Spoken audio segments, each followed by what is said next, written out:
Bonjour, bienvenue sur ce petit topo sur le NE555 qui est un circuit intégré spécialisé pour fabriquer des temporisateurs ou des oscillateurs. Alors par temporisateur, on peut penser à l'appui sur le bouton poussoir dans un couloir qui permet de laisser la lumière allumée pendant un certain temps. Et en tant qu'oscillateur, en fait, ça va ressembler plutôt à un oscillateur à un type relaxation comme on avait vu auparavant donc avec les triggers de Schmitt et les circuits RC. Alors ce circuit est composé en fait de plusieurs éléments. Donc les premiers éléments, c'est un pont résistif qui est composé de 3 résistances qu'on voit ici en vert. Ces 3 résistances, leur valeur exacte n'est pas connue, mais par contre leur valeur relative, oui. Elles sont rigoureusement les mêmes à peu de choses près.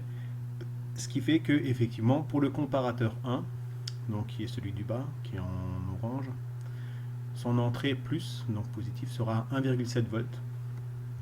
Si VCC vaut 5 volts. Donc en gros, c'est VCC sur 3, pour faire simple. De la même manière, l'entrée moins du comparateur 2 sera égale à 2 VCC sur 3, tout simplement en appliquant le diviseur de tension, comme vous avez pu remarquer. Donc là, c'est 3,3 volts pour une anime de 5. Ce circuit donc comporte encore deux entrées, une entrée V1, une entrée V2, qu'on a appelée comme ça ici. L'entrée V1 va permettre, donc si elle dépasse 3,3 volts, va permettre de mettre un 0 sur la sortie de la bascule RS, d'accord, de fixer la sortie à 0. Et l'entrée V2, lorsqu'elle sera inférieure à 1,7 volts, permettra de mettre la sortie de la bascule RS à 1 logique. Tout simplement donc, puisqu'on va setter la bascule. Alors les tables de la RS est fixée ici. Il faut savoir une chose, c'est que pour le code 00, on mémorise l'état précédent. Pour le code 11, on mémorise aussi le code précédent. On vous dit que c'est à éviter, parce que c'est contradictoire, mais c'est le cas quand même, il faut le savoir. À côté, une petite table de vérité qui va expliquer comment la sortie, donc out, va basculer. On a encore un petit transistor en plus, qui a été rajouté, donc c'est un transistor à émetteur commun, qui a la possibilité donc de charger-décharger des condensateurs. Voilà, on va voir ce fonctionnement tout de suite dans deux montages. Donc le principe de fonctionnement, on l'a vu, vous pouvez relire le texte si vous avez envie tranquillement. Donc on vous explique qu'il y a le diviseur résistif, les deux comparateurs à seuil, comme on avait vu, l'entrée reset et set de la bascule. Le comparateur 1 en bas, donc V2, qui va permettre de mettre la sortie à 1, et le comparateur 2 avec l'entrée V1, logique, qui va permettre de resetter la sortie. Donc une impulsion négative, donc si on reprend ce montage là maintenant ici, donc on remarque la chose suivante. Donc on a rajouté une résistance RA avec un condensateur C, on l'a branché du côté du reset de la bascule et du côté du transistor. Donc, et on a rajouté une résistance R'. Donc au démarrage, le condensateur est déchargé. A priori, rien ne se passe. Donc on peut observer, l'entrée trigger est reliée à plus 5 volts via la résistance R', ce qui veut donc dire que la sortie 7, enfin l'entrée 7 pardon, de la bascule RS est à 0. De la même manière, le reset, donc le condensateur lui va se charger à travers la résistance RA. Et on verra qu'au bout d'un moment, l'entrée R va passer à 1, puisque cette tension du condensateur va devenir supérieure à la tension donc de 3,3 volts, ce qui fait que la sortie passe à 0, la sortie Q bar va passer à 1, ça va faire saturer le transistor, enfin conduire le transistor va conduire et va décharger le condensateur, tout simplement, jusqu'à arriver à 0. Lorsqu'on est arrivé à 0, il ne se passe toujours rien. La phase transitoire de mise sous tension vient de se terminer. Lorsque maintenant on met, donc le transistor en fait, juste pour détail, il n'est pas saturé, il est conducteur parce que la tension VCE à ces bornes n'est pas égale à 0, ou n'est pas très faible, elle est plutôt égale à 5 volts au départ. Donc vous allez voir que la tension borne du condensateur va décroître comme une rampe, tout simplement. Ce qui nous permettrait aussi de calculer d'ailleurs le courant de décharge pour ce transistor, donc monté en collecteur commun, en collecteur ouvert pardon, et en émetteur commun, puisque l'émetteur est commun avec la masse. Donc lorsque, en fonctionnement normal, j'appuie sur le bouton poussoir dans le couloir, à ce moment-là, l'entrée trigger passe à 0, d'accord, on fixe en fait un 0 sur le trigger, ce qui va enclencher donc la mise à 1 de S, la sortie va passer à 1, le transistor se bloque. À ce moment-là, le condensateur va pouvoir se charger, et lorsqu'il aura atteint 2/3 de VCC, va se reproduire le même phénomène qu'auparavant lors de la mise sous tension. R va passer à 1, S sera repassé à 0 entre temps, la sortie passe à 0, Q bar se met à 1, le transistor conduit, le condensateur est déchargé, on le voit ici assez rapidement, et on attend le prochain appui sur l'entrée de trigger, donc sur le bouton poussoir, qui n'est pas représenté ici. Si maintenant vous maintenez l'entrée trigger tout le temps à 0, le trigger la sortie en fait n'aura pas une durée d'impulsion constante, mais elle sera continue. Donc rien ne changera. Donc cette analyse en fait, donc on va la faire ici.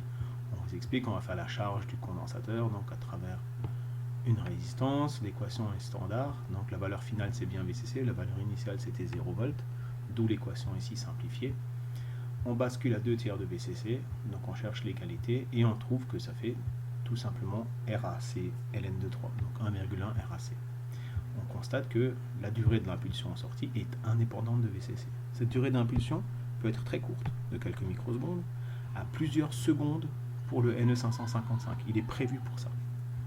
C'est vraiment prévu pour durer plusieurs secondes pour faire des lumières de couloir temporisées. Lorsque maintenant on fait un monostable comme avant, mais au lieu d'attendre le déclenchement par un bouton, on fait un redéclenchement automatique. Il va se passer la chose suivante. Donc on a fait un nouveau branchement, on a branché les résistances RA, RB, le condensateur, et on a branché donc maintenant le transistor, non plus directement au bord du condensateur, mais entre les résistances RA et RB.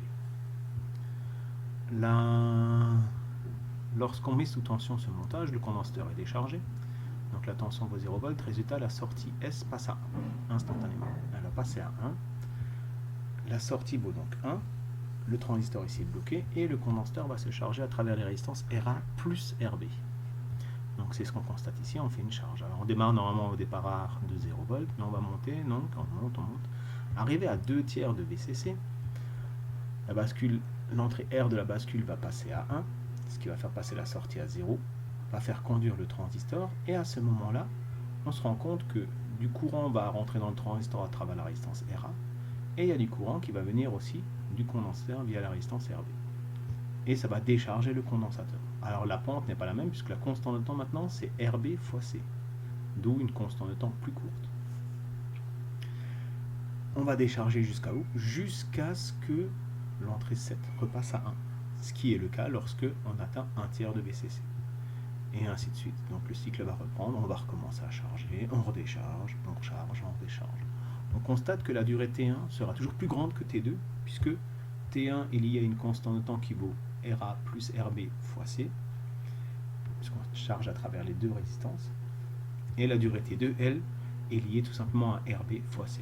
Donc elle est obligatoirement plus courte. Donc on détaille les calculs, comme vous pouvez le constater.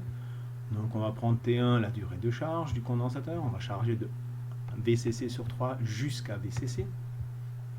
D'accord, c'est ce qu'on suppose, donc on a notre équation ici, donc, qui est simplifiée. En fait, on fait normalement valeur finale, moins valeur initiale, facteur de 1 moins exponentielle de moins t sur taux, qu'on retrouve ici, le taux, RA plus RB fois C, plus valeur initiale, donc ce qui a été simplifié ici par le 2/3 de VCC, puisque valeur finale c'est VCC, la valeur initiale c'est VCC sur 3. Ça fait bien 2/3 de VCC. À t égale T1, donc pour 2/3 de VCC, on obtient donc l'égalité suivante. On simplifie cette égalité et on tombe sur RA plus RB, c'est ln de 2, tout simplement. Ça nous donne la durée T1. Si on calcule la durée T2, on recommence. On va donc avoir une décharge du condensateur. La valeur initiale vaudra donc 2/3 de VCC. La valeur finale vaudrait 0. D'où notre équation simplifiée où il reste donc 2 VCC sur 3 fois exponentielle de moins T sur RB fois C, qui est la nouvelle constante de temps. On fait notre petit calcul en disant que pour T égale à T2, on a atteint VCC sur 3, et on tombe sur l'égalité, donc RBC, ln de 2, tout simplement.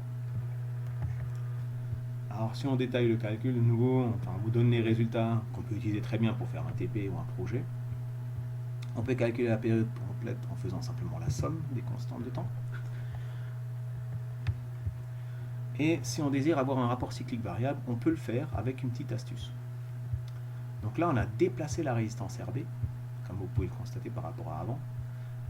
Et maintenant, le condensateur va se charger à travers RA et il va se décharger à travers RB, donc lorsque le transistor est conducteur, mais aussi à travers RA. C'est-à-dire qu'il y a un montage RA-RB-C qui est comme ça, ce montage-là, et le condensateur va se décharger à travers ce circuit-là.